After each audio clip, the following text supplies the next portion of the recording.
नमस्कार मेरे प्यारे विद्यार्थियों, आप सभी का एक बार फिर से आपके अपने YouTube channel Haldi Ghati classes में हार्दिक स्वागत, हार्दिक अभिनंदन।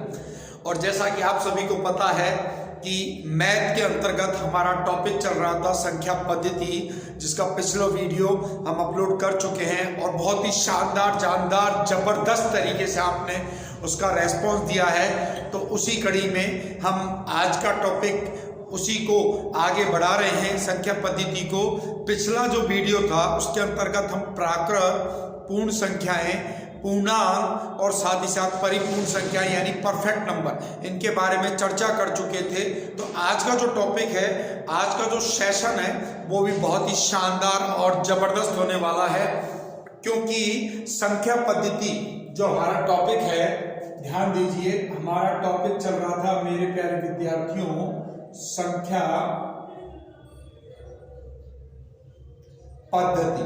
टॉपिक क्या चल रहा था? संख्या पद्धति। और इसके अंतर्गत हम बात कर रहे थे कि संख्याएं क्या होती है, किस प्रकार से उनका निर्माण होता है। तो आइए मेरे प्यारे विद्यार्थियों, इसी कड़ी में आगे बढ़ते हैं। और जिस प्रकार आप लोगों ने पिछले वीडियो में बहुत ही शानदार रेस्पॉन्स दिया है, आशा करता हूं कि इस वीडियो को भी आप उसी प्रकार से रेस्पॉन्स देंगे। और मेरा पूरा प्रयास रहेगा कि संख्या पद्धति से रिलेटेड छोटे से छोटा कंसेप्ट आपका क्लियर हो, कोई भी बात छूटे नहीं, कोई भी कंसेप्ट नहीं छूटे, किस प्रकार से प्रश्न बन सकते हैं, ये सारी चीजें आपको पता हो। तो ध्यान दीजिए, हम बात कर चुके थे पिछले वीडियो में प्राकृत संख्याओं की। तो प्राकृत संख्या मैंने आपको बताया था किससे प्रारंभ होती हैं? एक से। किससे प्रारंभ होती हैं? एक से लेकर अनंत तक जितनी भी संख्याएं आप सोच सकते हो वो सारी प्राकृत होती हैं। दूसरी संख्याओं की यदि हम बात करें तो वो पूर्ण संख्याएं थी। पूर्ण और प्राकृत में जो अंतर हुआ था वो हुआ था जीरो का, कि पूर्ण संख्याएं किससे प्रारंभ होती हैं? जीरो से लेकर के अनंत तक जाती हैं, वो पूर्ण संख्याएं कहलाती हैं। इसी के साथ हमने पिछले वीडियो में चर्चा करेगी पूर्णांक की। और पूर्णांक की यदि मैं बात करूं तो दोनों ही तरफ अनंत आएगा, यानी सबसे छोटी पूर्णांक हम नहीं बता सकते, और ये कहां से शुरू होंगी ये भी हम कंफर्म नहीं कर सकते, और कहां खत्म होंगी ये भी हम नहीं कह सकते। और साथ ही साथ लास्ट एंड फाइनल हमने जिन संख्याओं पर चर्चा की थी वो थी परिपूर्ण यानी परफेक्ट नंबर। और इसका मैंने उदाहरण दिया था आपको 6 और 28। 6 और 28 ये मैंने उदाहरण दिए थे। मैंने बताया था कि परिपूर्ण का तात्पर्य या परिपूर्ण से मतलब क्या है, परिपूर्ण कौन सी संख्या होती है। तो 6 में किसका भाग जाता है? 1 का, 2 का, 3 का और 6 का। तो 6 की हम जांच कर रहे हैं, इसलिए 6 को तो आप छोड़ दीजिए, बाकी जो संख्या आपकी बच रही है उनका योग कीजिए। अगर योग दी गई संख्या के बराबर आता है तो वो परिपूर्ण संख्या यानी परफेक्ट नंबर कहलाएगी। और यहाँ योग करने पर 3 तो 5 और 1 कितना आया? 6 आया। तो ये परिपूर्ण संख्या है। तो इनकी हम चर्चा आपसे पिछले वीडियो में कर चुके हैं। तो आइए दोस्तों, अब हम बढ़ते हैं आगे की बात करते हैं कि आगे इनसे क्या क्या प्रश्न बन सकते हैं। तो ध्यान दीजिए, अब चूंकि हम प्राकृत पढ़ चुके हैं, प्राकृत संख्याएं आप लोगों ने पढ़ ली हैं, प्रदर्शित किया जाता है उसे n से। प्राकृत संख्याएं जिन्हें हम n से प्रदर्शित करते हैं प्रारंभ होती है 1 से। 1 से लेकर के अनंत तक ये संख्याएं चलती हैं और इन्हें हम कहते हैं प्राकृत संख्याएं। तो ध्यान दीजिए मेरे प्यारे विद्यार्थियों, आप सभी ने बचपन में बहुत रट के, लड़ झगड़ के, डंडे खा के, यानी किसी भी प्रकार से गिनती याद करी, और आज भी आपको गिनती याद होगी। लेकिन मैं कहूं कि आपको गिनती याद है, उसके बावजूद गिनती से रिलेटेड जो प्रश्न परीक्षाओं में पूछे जाते हैं उनमें आप 100% गलती करोगे। तो वो क्या गलतियां होंगी? ध्यान दीजिए, प्राकृत संख्याओं के अंतर्गत मैंने गिनती लिखी 1 से लेकर कहां तक? 100 तक। 1 से लेकर कहां तक लिख दी मेरे प्यारे विद्यार्थियों? 100 तक। यानी मैंने गिनती लिखना शुरू किया 1 2 3 4 5 6, इस प्रकार लिखते लिखते मैं पहुंच गया कहां तक? 100 तक। कहां तक पहुंच गया? 100 तक पहुंच गया। यानी जो मैंने गिनती पढ़ी थी बचपन में वो 1 से लेकर कहां तक थी? 100 तक थी। अब देखिए इनसे रिलेटेड आपके क्या प्रश्न बन सकते हैं। तो पहला प्रश्न मेरे पास आता है, ध्यान देना मेरे प्यारे विद्यार्थियों, मैंने प्रश्न दिया 1 से 100 तक। 1 से कहां तक? 100 तक। 1 से 100 तक आप संख्याएं लिख रहे हो। संख्याएं लिखने में ध्यान दीजिए, संख्याएं लिखने में कितने अंकों की आवश्यकता होती है? संख्याएं लिखने में कितने अंकों की आवश्यकता होती है? ये मेरा प्रश्न है। अब बहुत सिंपल प्रश्न है लेकिन कंफ्यूजन कर देता है। आप लोग जल्दबाजी में ध्यान नहीं देते कि प्रश्न क्या पूछा जा रहा है, उसका क्या उत्तर होना चाहिए। ये प्रश्न है कि अगर आप 1 से लेकर के 100 तक की गिनती लिखते हो तो उन्हें लिखने के लिए आपको कितने अंकों की, ध्यान दीजिए शब्द क्या है, कितने अंकों की आवश्यकता होती है। तो ध्यान दीजिए मेरे प्यारे विद्यार्थियों, प्रश्न मैंने पूछा है 1 से 100 तक की अगर आप गिनती लिख रहे हो तो उसमें कितने अंक चाहिए।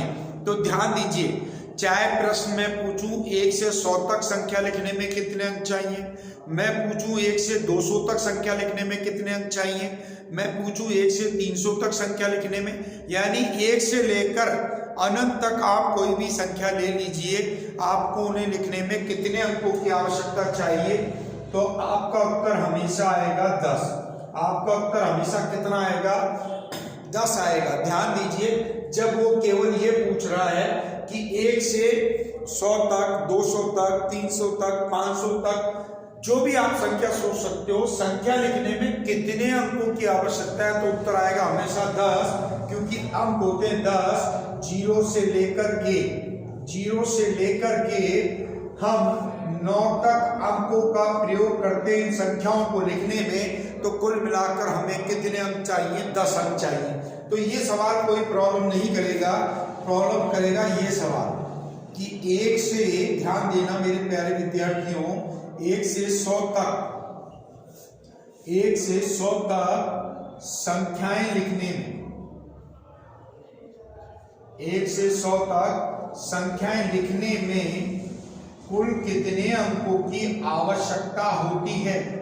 कुल कितने अंकों की आवश्यकता होती है? अब कंडीशन क्या है मेरे प्यारे विद्यार्थियों, आपको लगेगा कि गुरुजी आपने तो दोबारा ही वही प्रश्न दिया जो आपने ऊपर पूछा है, लेकिन अगर आप गौर करोगे, आप ध्यान दोगे तो आपको पता चलेगा पहले प्रश्न और इस प्रश्न में फर्क है, और इस प्रश्न में फर्क है कि शब्द का, इस शब्द का। मैं अब पूछ रहा हूं कि अगर आप 1 से 100 तक संख्याएं लिखते हो, 1 से 100 तक आप अगर संख्याएं लिखते हो तो आपको कुल कितने अंकों की आवश्यकता होती है। अब पिछले सवाल में और इस सवाल में डिफरेंस हो गया, फर्क पड़ गया। वहां केवल हम ये पूछ रहे थे कि कितने अंकों की आवश्यकता होती है, वो मैं आपको बता चुका हूं। अंक होते हैं हमारे 10, तो कितनी भी आप संख्याएं लिख लीजिए, दशमलव प्रणाली के अंतर्गत इन्हीं 10 अंकों का प्रयोग होगा। लेकिन अब की बार मुझे बताने हैं कुल अंक, तो यहाँ जो सही उत्तर होगा वो होगा 192, यानी 192। कितने अंक चाहिए? 192। अब बात है कि 192 अंक कैसे चाहिए। अब इसको हम एक्सप्लेनेशन करते हैं, ध्यान दे दीजिए। 1 से लेकर 9 तक, ध्यान दीजिए मेरे प्यारे विद्यार्थियों, 1 से लेकर 9 तक जितनी भी संख्याएं होती हैं उन संख्याओं में अंक केवल कितना होता है? 1 होता है। अंक केवल कितना होता है? 1 होता है। और ऐसी हमारी कितनी संख्याएं हैं? 9 संख्याएं हैं। तो इसे हम गुणा करेंगे किससे? 9 से। ध्यान दे लीजिए, 1 से लेकर 9 तक प्रत्येक संख्या कितने अंक की है? 1 अंक की है। गुणा किया 9 से तो मेरा परिणाम आया 9। इसके बाद हम चले 10 से लेकर गए कहां तक? 99 तक। तो यहाँ प्रत्येक संख्या कितने अंक की हो जाएगी? 2 अंकों की। कितने अंकों की होगी? 2 अंकों की होगी। और ऐसी कितनी संख्याएं होंगी ये मुझे पता करना है। तो ध्यान दीजिए, मेरा प्रश्न है 1 से लेकर 100 तक। 1 से लेकर कहां तक है? 100 तक है। इसका मतलब मेरी टोटल संख्याएं कितनी होंगी? 100। कितनी होंगी? 100 होंगी। 100 में से 9 संख्याएं मैं ले चुका हूं और 100 में से मैं 9 कम कर देता हूं तो मेरे पास 91 संख्याएं बच जाती हैं। कितनी बचती है मेरे प्यारे विद्यार्थियों? 91। लेकिन यहाँ बात चल रही है उन संख्याओं की जिनमें केवल 2 अंक आते हैं। जिनमें केवल कितने अंक आएंगे? 2। और हम जानते हैं कि 100 हमारी ऐसी संख्या है जिसमें 2 नहीं, जिसमें अंक आएंगे कितने? 3 आएंगे। 3 आएंगे तो उसको भी मैं इसमें से छोड़ देता हूं तो मेरे पास संख्या बच जाती है कितनी? 90। मेरे पास कितनी संख्या बच जाती है दोस्तों? 90 बच जाती हैं। तो 2 को 90 से गुणा करेंगे तो मेरा रिजल्ट आएगा 180। अब मेरे पास अंतिम संख्या बची 100। अंतिम संख्या कितनी बचती है? 100 बचती है। तो 100 में 3 अंक हैं और इसको गुणा करेंगे 1 से और यहाँ रिजल्ट आया 3। और इन सब का योग करने पर मेरे पास आता है 192। तो ध्यान रख लीजिए, 1 से 100 तक संख्याएं लिखने में आपको कुल कितने अंकों की आवश्यकता होगी? 192 अंकों की आवश्यकता होगी। आशा करता हूं कि आप इसे अच्छे से समझ पाए होंगे। एक बार फिर से रिपीट कर देता हूं। 1 से लेकर 9 तक संख्याएं लिखने के लिए प्रत्येक संख्या में अंक होता है 1 और ऐसी 9 संख्याएं हैं तो 1 को 9 से गुणा करने पर 9 आया। इसी प्रकार 10 से लेकर 99 तक प्रत्येक संख्या कितने अंक की है? 2 अंक की है। और ऐसे हमारे पास 90 संख्याएं हैं, यानी मुझे टोटल 180 अंक चाहिए। और लास्ट एंड फाइनल 100 जो होती है वो 3 अंकों की संख्या होती है और ऐसी एक संख्या है तो उसका रिजल्ट आया 3 और सबका योग करने पर आया मेरे पास 192। इसी प्रकार के और प्रश्नों की मैं चर्चा करता हूं आपसे जो परीक्षा में पूछे गए। 192 अंक वाला प्रश्न ऑलरेडी आपके एग्जाम में आ चुका है तो इसका तो आपको ध्यान रखना ही है। लेकिन साथ ही साथ ध्यान दीजिए, एसएससी जीडी 2015 में एक क्वेश्चन पूछा गया कि 1 से लेकर 50 तक 1 से 50 तक संख्याएं लिखने, 1 से 50 तक संख्याएं लिखने में कुल कितने अंकों की कुल कितने अंकों की आवश्यकता होती है? ध्यान दे लीजिए, 1 से 50 तक संख्या लिखने में कुल कितने अंकों की आवश्यकता होती है, ये मेरा प्रश्न है जो आया कब मेरे प्यारे विद्यार्थियों? एसएससी जीडी का जो पेपर हुआ उस पेपर के 2015 वर्ष में। ये एसएससी जीडी 2015 में आया हुआ सवाल है। तो यहाँ आपसे सवाल पूछा गया कि 1 से 50 तक यदि आप संख्या लिख रहे हो तो उनको लिखने में आपको कुल कितने अंकों की आवश्यकता होगी। तो ध्यान दीजिए, दोबारा मैं वही नियम को फॉलो करता हूं कि मैंने ली 1 से लेकर 9 तक प्रत्येक संख्या, तो प्रत्येक संख्या कितने अंक की आई? 1 अंक की। अब उसको गुणा करेंगे हम 9 से, क्योंकि ऐसी 9 संख्याएं तो हमारे पास आ गया 9। अब 10 से मेरी संख्या हो जाती है शुरू 2 अंकों की। 10 से लेकर मुझे जाना है कहां तक? 50 तक। अब कितनी संख्या बची? तो देख लीजिए, टोटल मेरे पास 50 संख्या है जिनमें से 9 संख्या मैं ले चुका हूं तो मेरे पास संख्या बचती है कितनी? 41। कितनी संख्या बचती है? 41। और ये प्रत्येक 2 अंक की होगी, 2 अंक की होगी। तो इसका टोटल आया 82 और इनका मैं जब योग करता हूं तो मेरे पास उत्तर आ जाता है 91। कितना आ जाता है मेरे प्यारे विद्यार्थियों? 91। यानी अगर आप 1 से लेकर 50 तक संख्याएं लिख रहे हो तो उनको लिखने के लिए आपको कुल 91 अंकों की आवश्यकता होगी।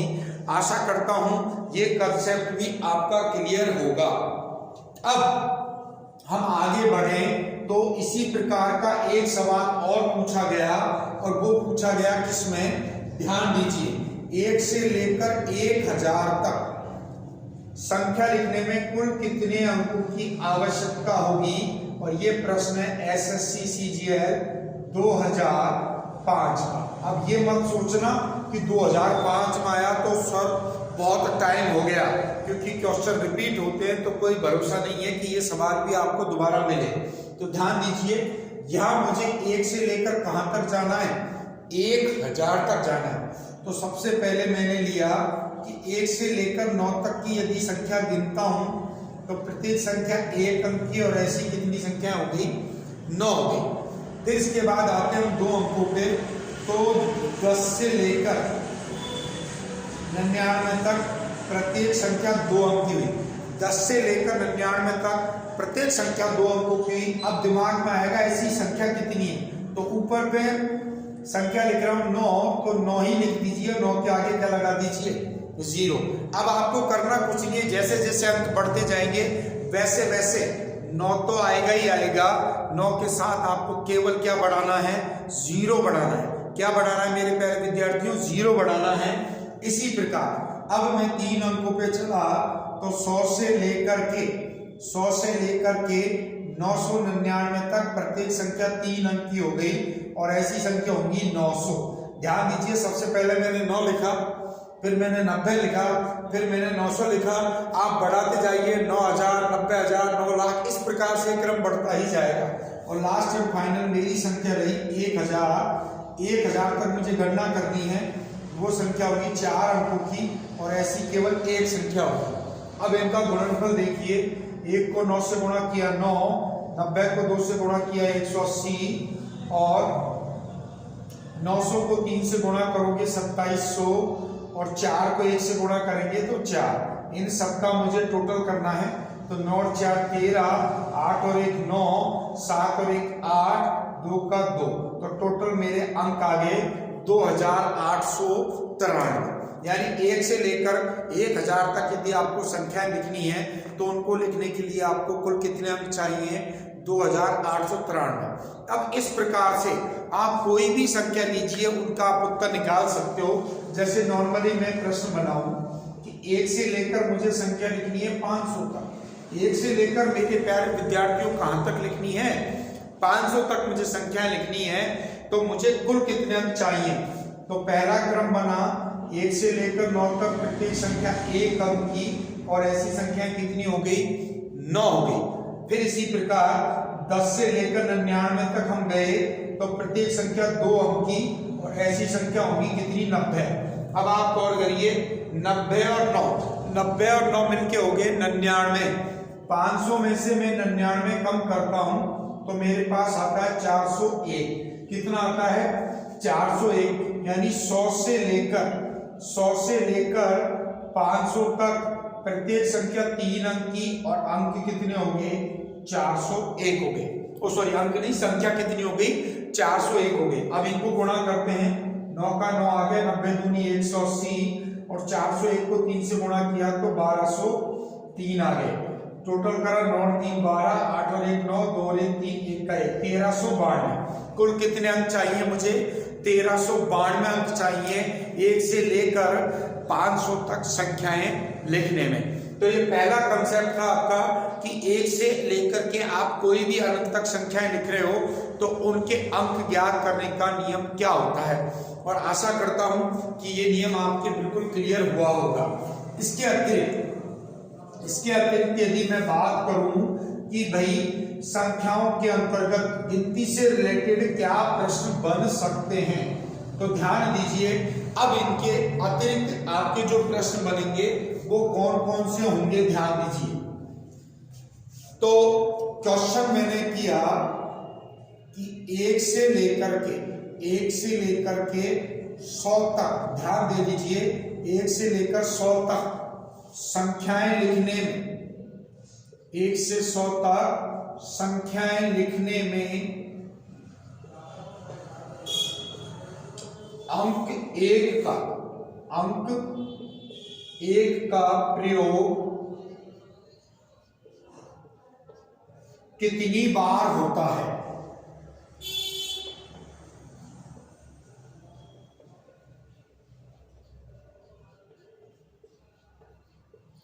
ध्यान दीजिए प्रश्न क्या है। आप 1 से 100 तक गिनती लिख रहे हो, तो आपको बताना है कि अंक 1 का प्रयोग कितनी बार होगा। अब ऐसे प्रश्न दोस्तों कि आपने गिनती तो कई बार लिखी, लेकिन कभी भी आपने ये गौर नहीं किया कि 1 कितनी बार लिखता हूँ, 2 कितनी बार लिखता हूँ, 5 कितनी बार लिखता हूँ, 0 कितनी बार लिखता हूँ। तो आइए ध्यान दीजिए कैसे इस प्रश्न का उत्तर देना है।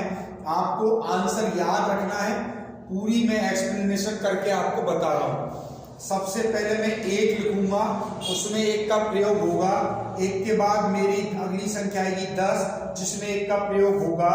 फिर 11, 12, 13, 14, 15, 16, 17, 18, 19, 19 के बाद 21, 31, 41, 51, 61, 71, 81, 91 और अंतिम संख्या आ गई मेरे पास 100। इन सभी संख्याओं में किसका प्रयोग हुआ है? 1 का प्रयोग हुआ है। अब हम काउंटिंग करते हैं तो 1, 2, 3, 4, 5, 6, 7, 8, 9, 10, 11, 12, 13, 14, 15, 16, 17, 18, 19, 20 और 21, यानी कुल मिलाकर 1 का प्रयोग मैं करूंगा कितनी बार? 21 बार। रट के याद रखिए, सवाल में कभी कोई परिवर्तन नहीं हो रहा है। 1 से लेकर अगर आप 100 तक संख्याएं लिखते हो तो उनको लिखने में 1 का प्रयोग हमेशा कितनी बार होगा मेरे प्यारे विद्यार्थियों? 21 बार होगा। अब यहाँ मैंने सवाल पूछा कि 1 का प्रयोग कितनी बार होगा, उसी प्रकार आपसे पूछ सकता है कि 0 का प्रयोग कितनी बार होगा। ध्यान दे लीजिए, आपसे प्रश्न पूछ सकता है वो कि 0 का प्रयोग कितनी बार होगा। अब 0 कहाँ कहाँ आएगा? 0 10 में आएगा, 20 में आएगा, 30 में आएगा, 40 में आएगा, 50, 60, 70, 80, 90 और 100। अब हम काउंटिंग करते हैं तो 1, 2, 3, 4, 5, 6, 7, 8, 9 और 9 और 2 11, यानी 0 का प्रयोग होता है कितनी बार? 11 बार। ध्यान दे लीजिए, 2 सवाल मैंने आपको समझाए हैं।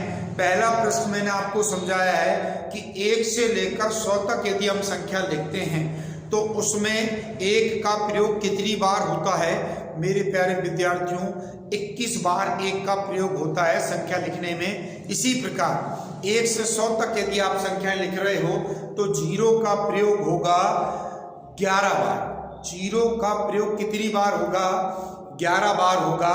अब बचे जो भी अंक हैं, जैसे फॉर एग्जाम्पल मैं लेता हूं किसको? 5 को ले लेता हूं कि 5 का प्रयोग कितनी बार होगा? किसका प्रयोग? 5 का। तो 5 का प्रयोग पहली बार होगा 5 में। इसके बाद अगली संख्या आएगी हमारे पास 15, जिसमें 5 का प्रयोग होगा।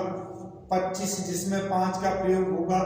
35, फिर उसके बाद 45। अब ध्यान दीजिए 45 के बाद 50, फिर उसके बाद 51, 52, 53, 54, 55, 55 के बाद 56, 57, 58, 59, 65, 75, 85 और 95। ये वो संख्याएं मैंने लिखी हैं जिनमें किसका प्रयोग हो रहा है? 5 का प्रयोग हो रहा है। अब हमें काउंटिंग करनी है तो ध्यान दीजिए 1, 2, 3, 4, 5, 6, 7, 8, 9, 10, 10 और 2 12। 2 बार आया है तो 12। 12 के बाद 13, 14, 15, 16, 17, 18, 19 और 1 20, यानी 5 का प्रयोग कितनी बार हुआ है? 20 बार हुआ है। 5 का प्रयोग कितनी बार हुआ है? 20 बार हुआ है।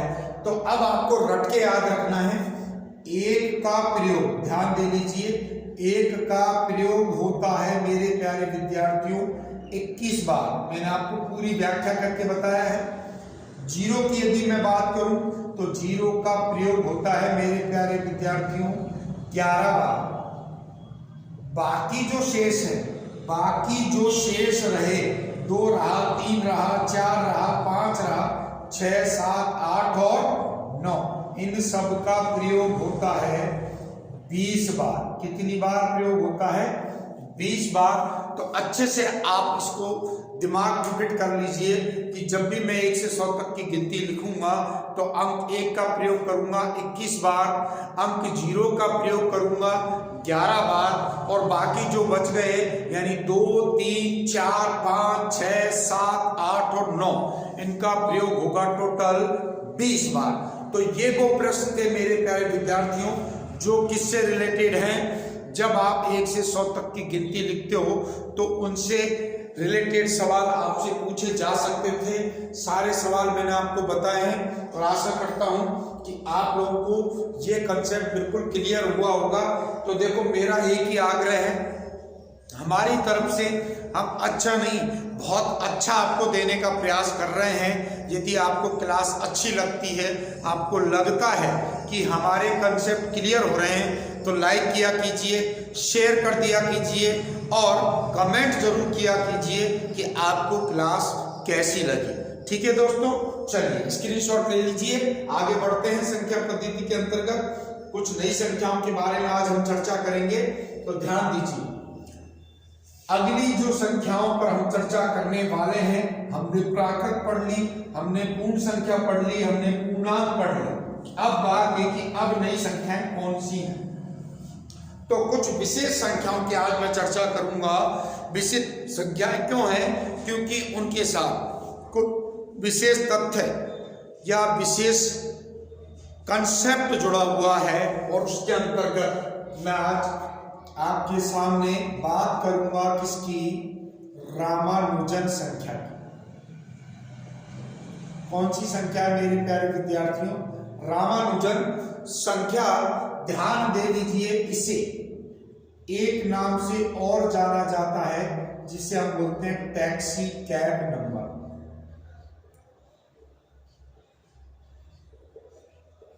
क्या बोला जाता है? Taxi cab number. अब आप समझिए क्यों इसे हम रामानुजन बोल रहे हैं और क्यों इसे हम टैक्सी कैब नंबर बोल रहे हैं। तो ध्यान दीजिए मेरे प्यारे विद्यार्थियों, भारत के अंतर्गत एक महान गणितज्ञ हुए CV रामानुजन। क्या नाम था उनका? CV रामानुजन। मैथ के अंतर्गत उन्होंने नई नई प्रमेय दी, नए नए कंसेप्ट पर उन्होंने शोध किया और अपने शोधों के आधार पर वो गणित के अंतर्गत एक बहुत बड़े विद्वान कहलवाए।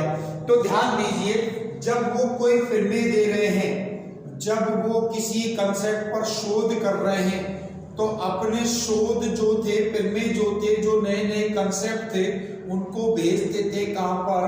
लंदन में। कहां पर भेजते थे? लंदन में। और लंदन में किसके पास भेजते थे मेरे प्यारे विद्यार्थियों? प्रोफेसर हार्डी के पास। किसके पास? Professor Hardy.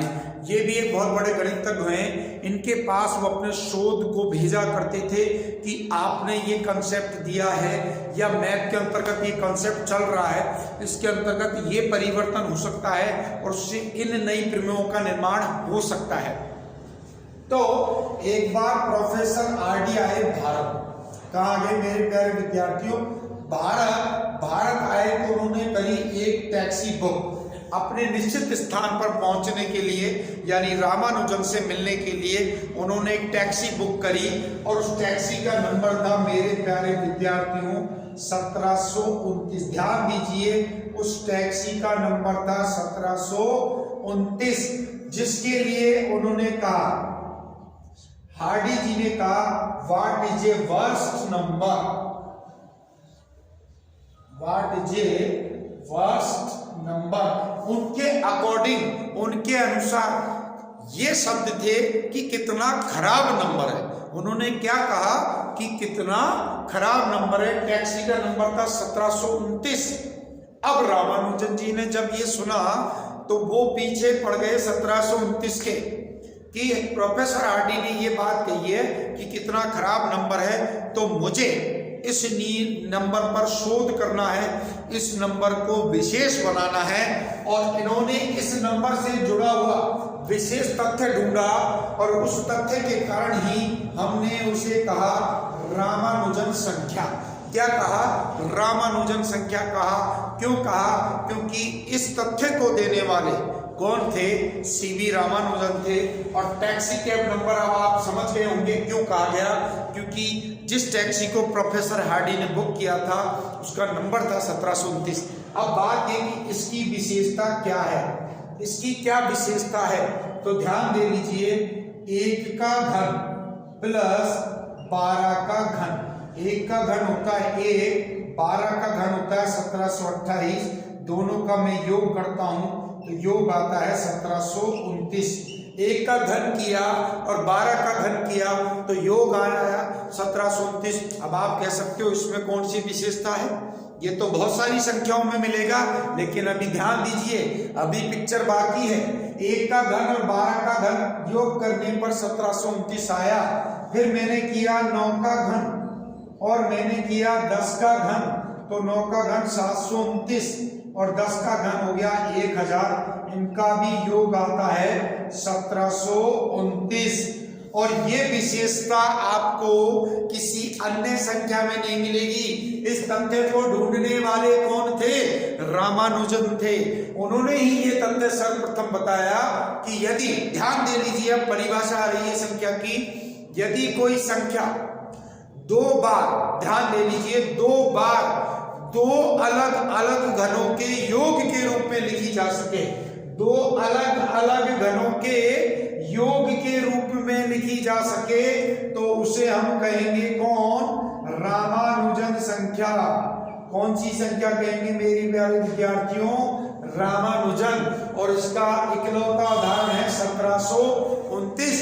दुनिया की इकलौती रामानुजन संख्या क्या है? 1729 है, जिसे 2 बार अलग अलग रूप में 2 संख्याओं के घनों के योग के रूप में हम लिख सकते हैं। तो इस तथ्य को खोजने वाले रामानुजन थे, इसी कारण इन्हें रामानुजन नाम बोला। साथ ही साथ चूंकि ये टैक्सी का नंबर था इसलिए इसे टैक्सी कैब नंबर कहते हैं। और ये सवाल आपकी पिछली जो एनटीपीसी की परीक्षा हुई है, जिसका भी रिजल्ट आया है, जिस पर बहुत ज्यादा विवाद हुआ और उस रिजल्ट को निरस्त करके नया रिजल्ट घोषित करने की पूरी संभावना है, उसमें पूछा गया सवाल है कि निम्न में से कौन सी टैक्सी कैब नंबर है। अब आपको गलती नहीं करनी है, दिमाग में फिट कर लेना है कि टैक्सी कैब आ गया, इसका मतलब 1729। सोचना ही नहीं है कि कौन सी संख्या है, केवल और केवल कौन सी संख्या है? 1729। तो आशा करता हूं कि रामानुजन संख्या क्या होती है, क्या उसका कंसेप्ट होता है, ये आपके बिल्कुल क्लियर हो गया होगा। और जो भी कंसेप्ट क्लियर हो, किसी कंसेप्ट में प्रॉब्लम हो, कमेंट जरूर करें। कोई चीज समझ में नहीं आए, निश्चित रूप से नेक्स्ट वीडियो में हम आपकी समस्या का समाधान जरूर करेंगे। तो इसका स्क्रीनशॉट लीजिए फटाफट, जिससे मैं अगली संख्या पर पहुंचूं। चलिए आगे हम बात करें तो इसके बाद जो हमारी संख्या है वो भी बहुत प्यारी संख्या है, बहुत ही शानदार और नए तरीके की संख्याओं से आप परिचय लोगे। आज आपको पता चलेगा कि ऐसी भी दुनिया में कोई संख्या है और जिनके प्रश्न परीक्षा में पूछे गए हैं और आप कहीं ना कहीं उन संख्याओं को नहीं जानते हो, क्योंकि कह सकता हूं कि उन संख्याओं के बारे में टीचर ही आपको जानकारी नहीं दे रहे, तो आप कैसे उन संख्याओं के बारे में पता करते। तो ध्यान दीजिए, अगली मेरी संख्या है कौन सी? त्रिभुजाकार संख्या। अगली मेरी संख्या है त्रिभुजाकार संख्या, जिसे दूसरे अर्थों में मैं त्रिक संख्या भी बोल सकता हूं, यानी उसका दूसरा नाम है त्रिक संख्या, और इसका अंग्रेजी में नाम है ट्रायंगुलर नंबर। ये हमारी संख्याएं हैं और ये मैंने क्यों लिए, हालांकि हम ऑफलाइन क्लास लेते हैं तो उसके अंतर्गत ये सारी चीजें आपको बताई जाती हैं कि कौन कौन सी संख्याओं से आपका पाला पड़ेगा, एग्जामिनर कौन कौन सी संख्याओं से सवाल पूछ सकता है। लेकिन जब यही सवाल एनटीपीसी में पूछा गया तो कई विद्यार्थी ऐसे थे जो हमारे से जुड़े हुए नहीं हैं, यानी ऑफलाइन क्लास नहीं ले पा रहे हैं, वो कई विद्यार्थी इन प्रश्नों को लेकर आए कि सर ये कौन सा सवाल है, हमने तो ऐसी कोई संख्या ही नहीं पढ़ी, या कोई नया विद्यार्थी आता है तो उसके लिए बड़ा विषय है कि त्रिभुजाकार संख्या कौन सी होती हैं, और दिमाग लगा लेता है कि त्रिभुजाकार है यानी त्रिभुज वाली संख्या हो जानी चाहिए। तो वो ट्रिपलेट्स जो होते हैं, जैसे 3 और 4 लंब और आधार है तो कर्ण 5 आता है, तो 3 4 5 उनको क्या मान लेता है, त्रिभुजाकार मान लेता है। लेकिन ध्यान दीजिए, मैं आज आपका ये कंसेप्ट क्लियर करके छोड़ूंगा कि त्रिभुजाकार संख्या होती क्या है। आप कभी भी त्रिभुजाकार संख्या में गलती नहीं करोगे। तो ध्यान दीजिए मेरे प्यारे विद्यार्थियों, पहली चीज, ये जो संख्याएं होती हैं, ये संख्याएं नहीं होती, ये क्या होती हैं, एक बिंदु को प्रदर्शित करती हैं। किसको प्रदर्शित करती हैं, बिंदु। अब बिंदु 1 हो सकता है, बिंदु 2 हो सकते हैं, बिंदु 5 हो सकते हैं, बिंदु 10 हो सकते हैं। तो कुल मिलाकर ये वाली जो संख्याएं होंगी किसको प्रदर्शित करेंगी, बिंदु को प्रदर्शित करेंगी। और इसकी यदि मैं परिभाषा बनाना चाहूं तो मैं क्या परिभाषा बनाऊंगा, ध्यान दीजिए कि ऐसी संख्याएं या ऐसे बिंदु जिनसे त्रिभुज का निर्माण हो सके, ऐसी बिंदु या ऐसी संख्याएं जिनसे त्रिभुज का निर्माण हो सके, उन्हें हम त्रिभुजाकार, त्रिक या ट्रायंगुलर नंबर बोलेंगे। अब इसका क्या मतलब है, आज ही आपका ये कंसेप्ट क्लियर हो जाएगा। ये मैंने एक डॉट या बिंदु बनाया, ध्यान दीजिए, ये मैंने एक डॉट या एक बिंदु बना दिया। अब मैं कहूं क्या आप इससे त्रिभुज बना सकते हो, तो आप कहोगे बिल्कुल सर, इससे हम एक त्रिभुज का निर्माण कर सकते हैं। ध्यान दीजिए, इससे इस प्रकार से मैंने क्या करा, एक त्रिभुज का निर्माण कर दिया। केवल कितने बिंदु से, एक बिंदु से। देखते जाइए, फिर इसके बाद मैंने 2 बिंदु बनाए, एक के बाद मैंने कितने बिंदु बनाए, 2 बिंदु बनाए। अब 2 बिंदु मैं बना रहा हूं और मैं कहूं कि इससे आप त्रिभुज बनाओ, तो आप इससे त्रिभुज नहीं बना पाओगे। यदि आप इनको मिलाओगे तो आयत बनेगा। तो 2 से नहीं बना तो मैंने एक बिंदु और ले लिया, मैंने एक बिंदु और ले लिया। अब इनको मैंने मिलाया तो इनसे क्या बन गया मेरे प्यारे विद्यार्थियों, एक त्रिभुज बन गया। ध्यान दीजिए, इनसे क्या बना, गौर कर लीजिए, त्रिभुज बन रहा है मेरा। देखिए ध्यान दीजिए, इससे मेरा क्या बना, ये त्रिभुज बना। तो त्रिभुज बनाने के लिए मुझे कितने बिंदु चाहिए, 3 बिंदु चाहिए। इसी प्रकार मैं आगे बढ़ा तो मैंने फिर संख्या थोड़ी बढ़ाई, 1 बिंदु, फिर मैंने लिए 2 बिंदु, फिर मैंने लिए 3 बिंदु, फिर 4 बिंदु, 5 बिंदु,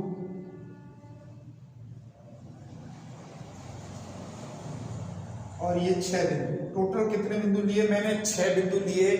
और आपसे कहा त्रिभुज बनेगा या नहीं बनेगा, तो आपने कहा बिल्कुल सर बनेगा, क्यों नहीं बनेगा। ये देख लीजिए, इससे बन गया ये त्रिभुज। तो मैंने कितने बिंदु लिए, 6 बिंदु। तो बस यही इसकी परिभाषा है कि ऐसे बिंदु जिनसे त्रिभुज का निर्माण हो सके, वो कौन सी संख्या कहलाएंगी, हमारी त्रिभुजाकार कहलाएंगी। अब बात ये कि हम इनको कैसे याद रखेंगे, तो आपको बस पहली संख्या याद रखनी है। आपको क्या करना है, पहली संख्या याद रखनी है। अब मैं आपको नियम समझाता हूं कि किस प्रकार से आप आगे की संख्याएं जो त्रिभुजाकार हैं उनको याद रख सकते हो। ये मैंने संख्याएं लिख दी हैं और ये संख्याएं आगे तक चलती जाएंगी।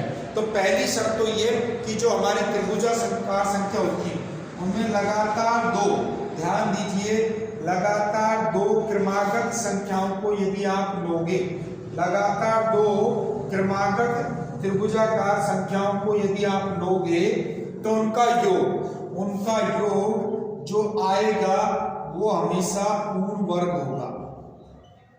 उनका जो योग आएगा वो हमेशा क्या होगा, पूर्ण वर्ग होगा। ध्यान दीजिए, 1 के बाद 3 आया तो योग कितना आया, 4, जो 2 का वर्ग होता है। 3 में मैं 6 जोड़ता हूं तो 9 आता है, 9 किसका वर्ग होता है, 3 का। 6 में 10 जोड़ता हूं तो 16 आता है, तो 16 किसका वर्ग है, 4 का। 10 में मैं 15 जोड़ता हूं तो 25 आता है। 25 किसका वर्ग है? 5 का। 15 में 21 जोड़ता हूं तो 36 आएगा। 36 किसका वर्ग है? 6 का।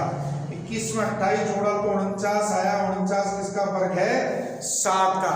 तो पहली पहचान तो ये हो गई कि लगातार आने वाली जो त्रिभुजाकार संख्या होती है उनमें दो संख्याओं का योग हमेशा एक पूर्ण वर्ग होगा।